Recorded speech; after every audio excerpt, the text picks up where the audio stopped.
राम राम शेतकरी मित्रांनो मित्रांनो कांद्याचे दर सध्या सुधारत आहेत आणि या सुधारित दराचा फायदा कांदा उत्पादक शेतकरी बांधवांना थोडासा होत आहे।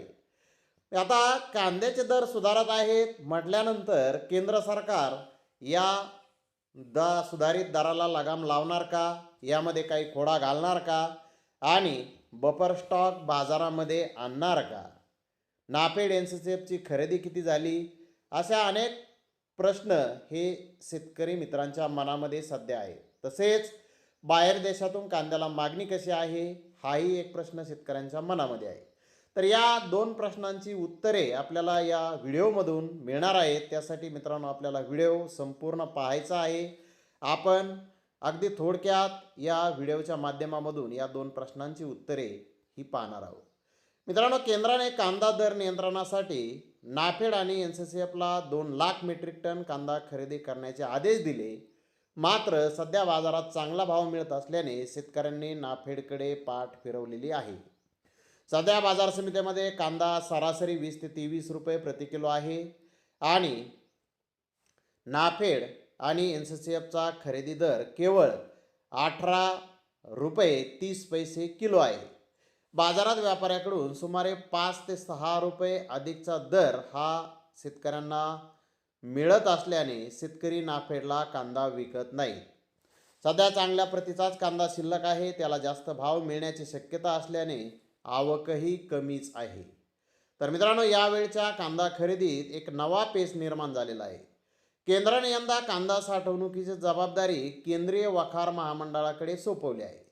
मात्र साठवलेला कांदा 30% पेक्षा जास्त खराब झाल्यास त्याची सर्व जबाबदारी महामंडळावर निश्चित करण्यात आलेली आहे।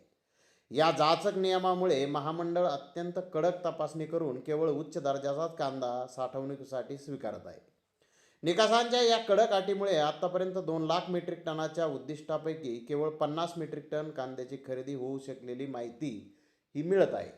म्हणजे आता पहिला प्रश्न जो की नाफेडचा बफर स्टॉक बाजारात येणार का किंवा तो बफर स्टॉक आल्यानंतर कांद्याचा दर पडणार का, असा जो प्रश्न आहे, तर नाफेडचा यावर्षी बफर स्टॉकच अजून झालेला नाही, त्याची खरेदी चालू आहे परंतु उद्दिष्ट पूर्ण झालेलं नाही।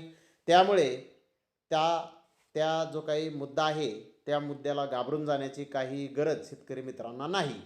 आता दुसरा प्रश्न की परदेशातून कांद्याला मागणी आहे का, तर इम्तियाज पटेल कांदा व्यापारी यांची प्रतिक्रिया आपण पाहूयात। युद्धाची धग कमी झाल्याने परदेशातून भारतीय कांद्याला मागणी वाढलेली आहे। शेतकऱ्याकडे सध्या चांगल्या प्रतीचा कांदा शिल्लक असून त्यांना आणखी भाववाढीची अपेक्षा आहे, त्यामुळे बाजार समित्यामध्ये आवक कमी आहे, त्यामुळे आगामी काळात दर वाढतील असं त्यांचं म्हणणं आहे। म्हणजेच आता युद्धाची धग कमी झाल्यामुळे परदेशातून भारतीय कांद्याला मागणी वाढत आहे आणि शेतकऱ्याकडून सध्या कांद्याची आवकही मापात बाजार समितीमध्ये होत आहे, त्यामुळे भाववाढीची अपेक्षा त्यांनी व्यक्त केलेली आहे। एकूणच चांगलं वातावरण सध्या कांद्याच्या बाबतीमध्ये बाजारपेठेमध्ये आपल्याला दिसून येत आहे।